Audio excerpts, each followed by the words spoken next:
We all know what a good joke sounds like, right? But have you ever really stopped to think about how music, all on its own, can be funny? Well, that's what we're going to dive into today, the clever ways composers use nothing but sound to tell a joke.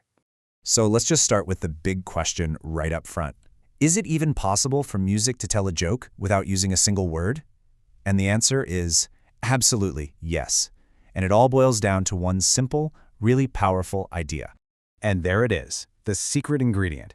Whether it's a stand-up comedian on a stage or a full orchestra in a concert hall, the #1 rule of comedy is surprise. It's all about setting up an expectation and then pulling the rug out from under it. Okay, but why does surprise work? Why do we laugh instead of just getting confused? Well, it turns out it has everything to do with how our brains are wired. See, our brains are basically pattern-detecting machines. When we listen to music, we're constantly subconsciously guessing what's coming next, the next beat, the next chord. So when a musician playfully breaks that pattern, our brain gets this little jolt of positive feedback. It's almost like a friendly prank played right on our ears. So how do musicians actually create these surprises? Well, they've got a whole comedy toolkit at their disposal.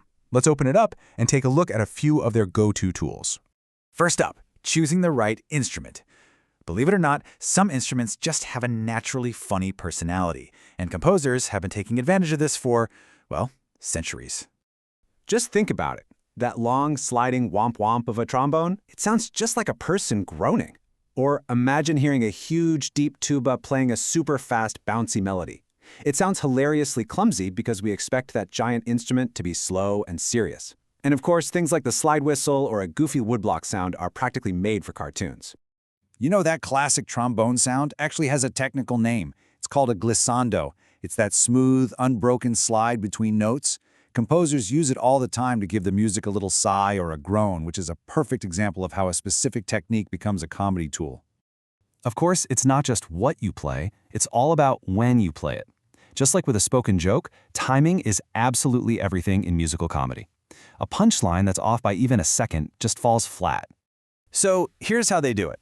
First, the music builds up some tension, right? Then, bam, a grand pause. Total silence. That quiet moment makes you lean in, wondering, okay, what's going to happen now?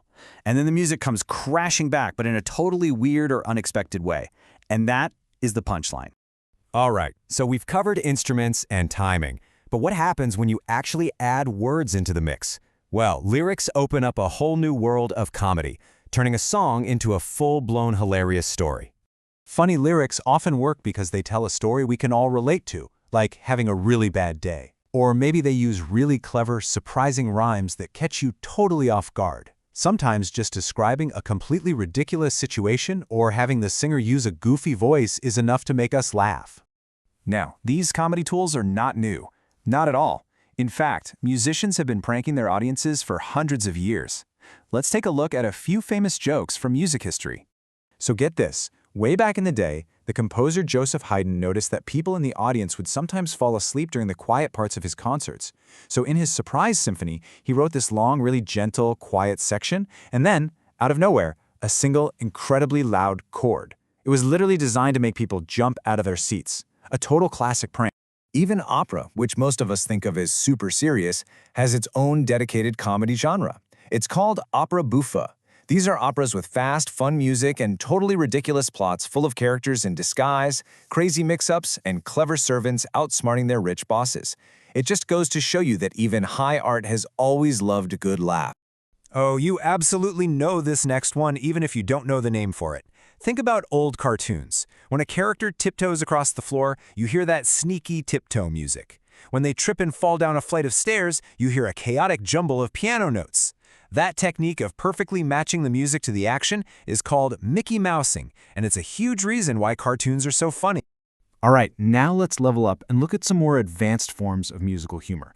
These kinds of jokes often work by making a reference to other music, kind of like an inside joke for anyone who's listening. Parody is the perfect example. The recipe is simple. You take a famous song that everybody knows, you keep the music exactly the same, but you swap out the serious, original lyrics for something completely ridiculous. The joke comes from that collision between the epic music we're expecting and the silly new words we're actually hearing. Now, satire is a little more complex. This is when musicians imitate a whole style of music, but they exaggerate all of its features until it just becomes absurd. It's kind of a joke for people who are in the know. You have to understand the original style to really get why the exaggerated version is so funny. So when you look at all these different techniques, from a single surprise chord to a clever parody song, they all tap into that same fundamental part of our brain. It all comes back to that one core idea, a playful disruption. So in the end, we love a good musical joke because it tickles our brain by breaking a pattern we expect. But it actually does way more than that. Humor and music can literally reduce stress. It helps us remember things better, which is why so many songs for kids are funny. And maybe most importantly, laughing together at a musical joke creates this incredible sense of connection and community. So there you have it. You know the recipe, you know the secret ingredient is surprise, and you know all the tools musicians use to cook it up. So the next time you're listening to music, watching a movie, or playing a video game, listen a little closer. Now that you're in on the secret, how many musical jokes are you going to catch?